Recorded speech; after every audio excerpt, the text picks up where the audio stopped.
Assalamualaikum warahmatullahi wabarakatuh. Selamat datang dan bertemu lagi kita dalam mata kuliah Bahasa Indonesia.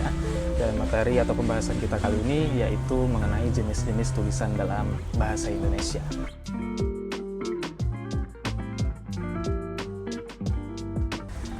Nah baik, jenis tulisan yang akan kita bahas di kesempatan kali ini yaitu jenis tulisan eksposisi, kemudian deskripsi, lalu yang ketiga jenis pembahasan narasi, yang keempat ada argumentasi, dan yang kelima adalah persuasi.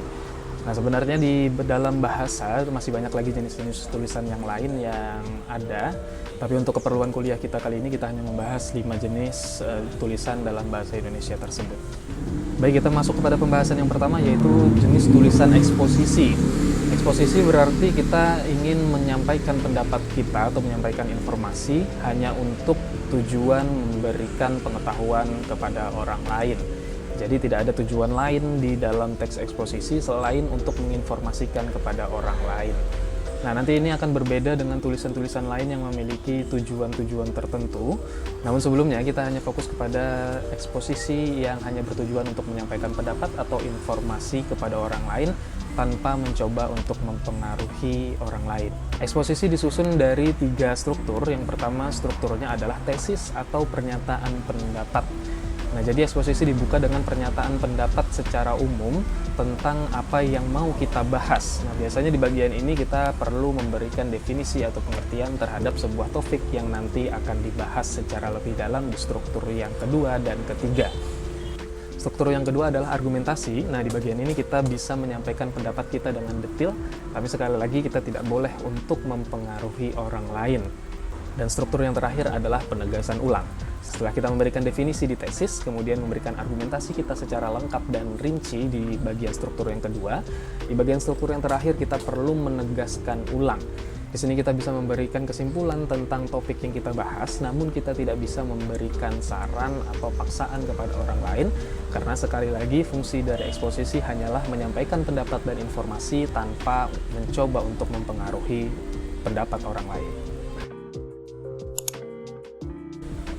Nah, selanjutnya jenis tulisan yang kedua adalah deskripsi. Jenis tulisan deskripsi ini adalah mencoba untuk menggambarkan sesuatu melalui media tulisan. Sesuatu yang dimaksud di sini bisa berupa bentuk ataupun warna, bisa berupa juga sifat atau bagian-bagian fisik lain yang dimiliki oleh suatu objek. Nah, jika pelukis menggambar menggunakan media kanvas dan juga cat, nah orang yang berbahasa menggambar menggunakan media kata-kata. Jadi sekali lagi tulisan deskripsi adalah tulisan yang ingin mencoba untuk menggambarkan suatu objek lewat media bahasa ataupun kata-kata.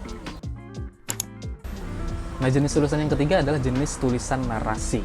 Narasi ini bisa diartikan sebagai cerita. Jadi ketika orang membuat tulisan dengan jenis narasi, sebenarnya orang itu sedang menceritakan sesuatu secara kronologis.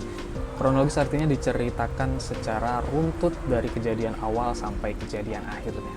Nah, jenis tulisan narasi biasanya dibangun dengan 5 bagian. Yang pertama adalah bagian orientasi, di mana bagian orientasi ini seseorang akan mencoba mengenalkan bagaimana latar dari cerita tersebut, ataupun tokoh yang nanti akan diceritakan, seperti apa latar belakangnya, seperti apa kehidupan sehari-harinya, dan sebagainya.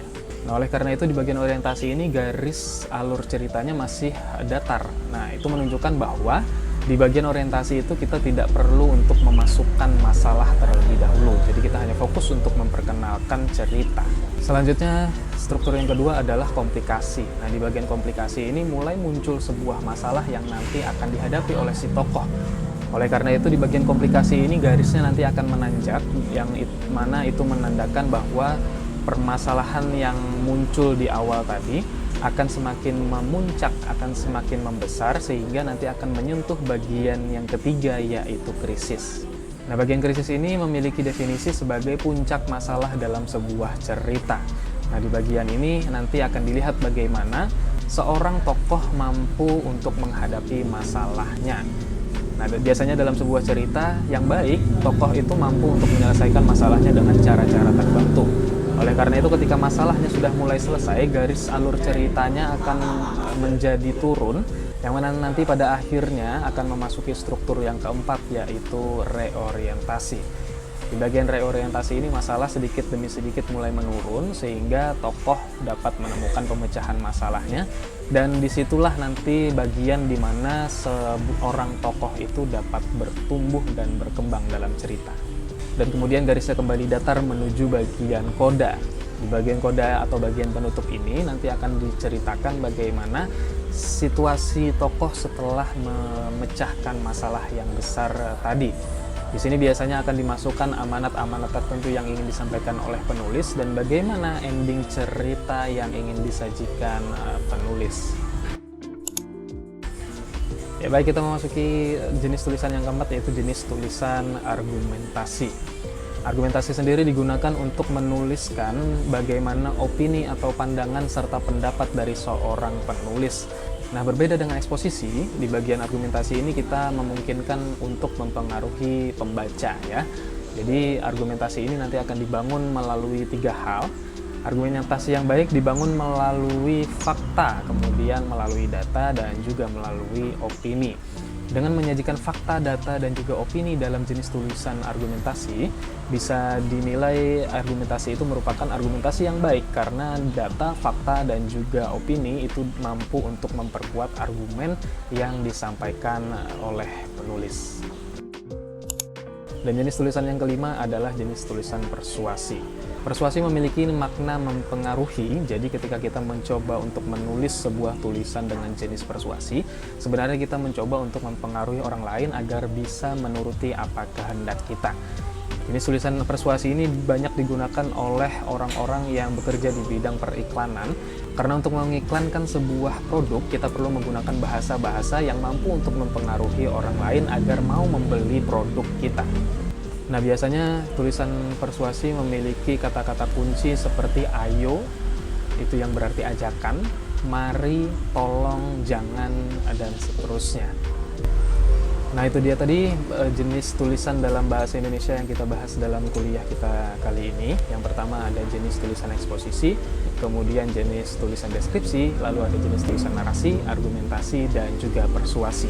Seperti apa kebutuhan kita ketika menulis, maka seperti itulah jenis tulisan yang sebaiknya kita terapkan sesuai dengan tujuan masing-masing. Baik, itu yang dapat saya sampaikan dalam kesempatan perkuliahan kita kali ini. Terima kasih atas perhatiannya dan Assalamualaikum warahmatullahi wabarakatuh.